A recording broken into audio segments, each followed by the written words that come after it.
jinsi ilivyo. Haleluya. Nitawapatia tu kisa jingine cha mtumishi wa Mungu ambaye anaitwa Ng'ang'a. Wangapi washamsikia? James Ng'ang'a. Haleluya, kule Nairobi.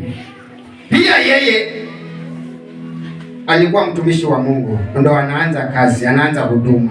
Haleluya. Wakati ule ametoka jela. Haleluya.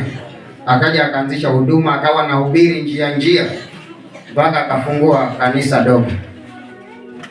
Sasa akamwambia Mungu, mimi nimekuwa mzigo kwa watu wako na waomba pesa.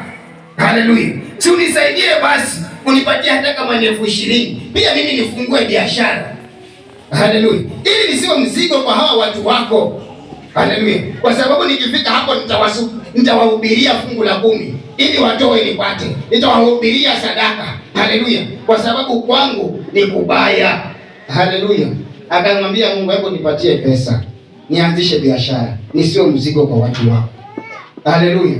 Naye Mungu akampatia pesa, akampatia hiyo 20,000.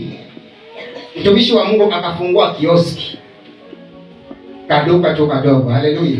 Akawa anauza pale. Lakini kwa sababu alikuwa na Mungu, biashara ikaongezeka mpaka ikafikia mali ya 50,000.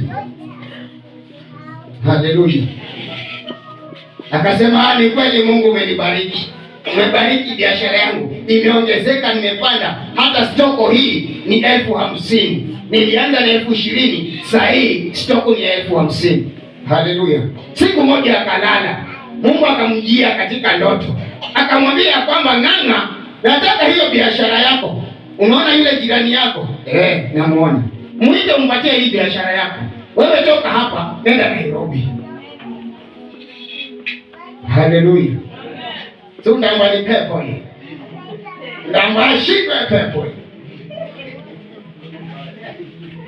Mtumishi wa Mungu akasema, itakuwaje? Mimi nilikuomba hii biashara, sasa hii imeendelea kidogo, imefikisha 50,000. Unasema nimpatie mtu ambaye hata simjui, ambaye hata si bibi yangu, ambaye hata si ndugu yangu, ambaye hata si ukoo wangu, ni jirani tu. Nimpatie kivipi? Mimi nimeng'ang'ana kufikisha hizi 50,000, nimpatie bure.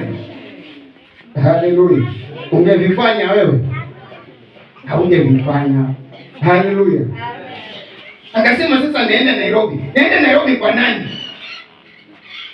Kama wewe nenda Nairobi. Haleluya. Lakini kwa sababu alimwamini Mungu, akamuita yule jirani yake, akamwambia chukua hiki kioski. Haleluya.